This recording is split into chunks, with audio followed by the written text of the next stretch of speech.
सभी साथियों को हमारे YouTube चैनल में स्वागत है। दोस्तों, 3 जनवरी बहुजन समाज के लोगों को सावित्रीबाई फुले जी की जयंती की बहुत बहुत शुभकामनाएं आप सभी को। तो दोस्तों, माता सावित्रीबाई का जो जीवन संघर्ष था बहुत दुखद घटना था, क्योंकि उनके साथ ऐसा ऐसा व्यवहार किया जाता था। शायद आज के डेट में अगर किसी महिला को ऐसा कर दिया जाए तो बाबा साहब का जो बनाया हुआ संविधान है वो उनको छोड़ेगा नहीं। क्योंकि माता सावित्रीबाई फुले जी जो इस तरीके की वो महिला थी, जबकि वो काफी बहुजन समाज के महिलाओं को जगाने का उन्होंने काम किया दोस्तों। जो कि ज्योतिबा राव फुले जी से इनका विवाह होता है। ज्योतिबा राव फुले जी के साथ में इन्होंने बहुत समाज को जगाने का काम किया।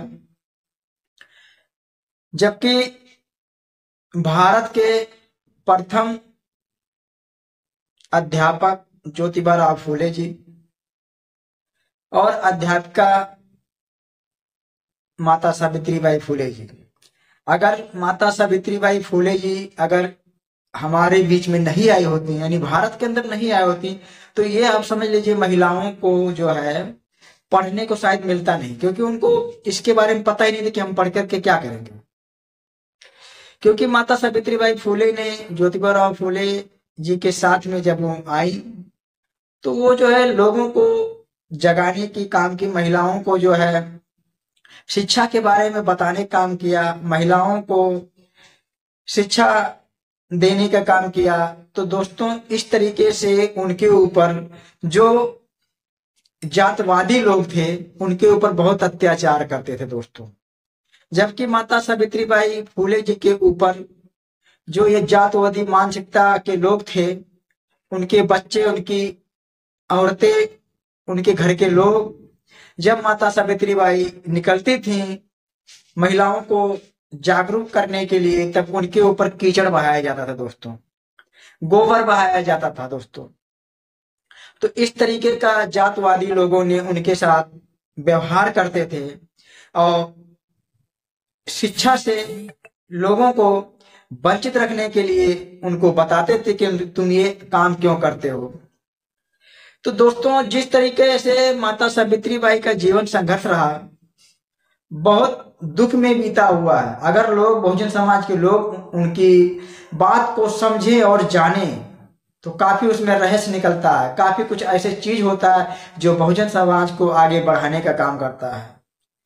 जबकि बहुजन समाज की बात नहीं, पूरे भारत की जो महिला थी वो बाहर निकलना नहीं चाहती थी, पढ़ाई लिखाई के बारे में सोचती नहीं थी। तो माता सावित्रीबाई जो है सबको घर घर जा करके, सबके घरों में वो जा करके बताती थी कि आप पढ़ाई करिए, शिक्षा करिए, ताकि आप लोग जो अपने अधिकार के लिए हमेशा लड़ाई लड़ सको। लेकिन जो कुछ मानसिकता के लोग, जातवादी लोग, माता सावित्रीबाई के ऊपर कीचड़ बहाना चालू कर देते थे। शायद ज्योतिबा राव फुले जी, माता सावित्रीबाई फुले जी, अगर ये दोनों लोग समाज के बीच में नहीं आए होते तो शायद हो सकता था समाज ज्यादा पढ़ लिख नहीं पाता। तो और उसके बाद में जो है बाबा साहब ने सभी को बराबर का अधिकार दिया, लोग पढ़ना लिखना चालू कर दिए। लेकिन दोस्तों, देखा जाए जिस तरीके से माता सावित्रीबाई फुले जी का जीवन संघर्ष रहा, तो इस जीवन संघर्ष को लोगों को याद रखना चाहिए कि हमारे बीच में कुछ ऐसे महापुरुष आए जो हमारे समाज को बहुत कुछ दे करके गए हैं। लेकिन बहुजन समाज के लोग उनकी बातों को भूल करके, इग्नोर करके, दूसरों के बातों पे आ करके अपने महापुरुषों को भूल जाते हैं दोस्तों। तो दोस्तों, मैं आप लोग से यही कहूंगा कि आप लोग अपने महापुरुषों के बारे में जानिए और लोगों को बताइए कि हमारे महापुरुष कब कब उन्होंने क्या क्या बहुजन समाज के लोगों के भलाई के लिए किया। तो दोस्तों,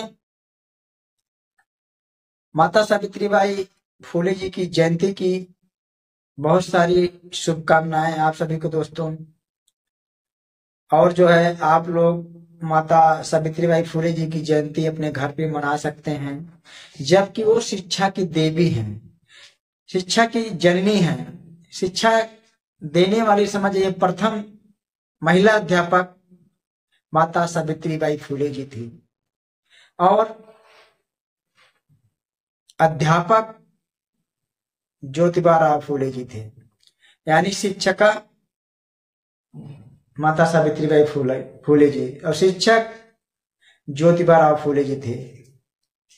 तो दोस्तों, इस तरीके से माता सावित्रीबाई जी का जीवन संघर्ष, जो कि जातवादियों के लोगों ने उन्हें बहुत परेशान किया।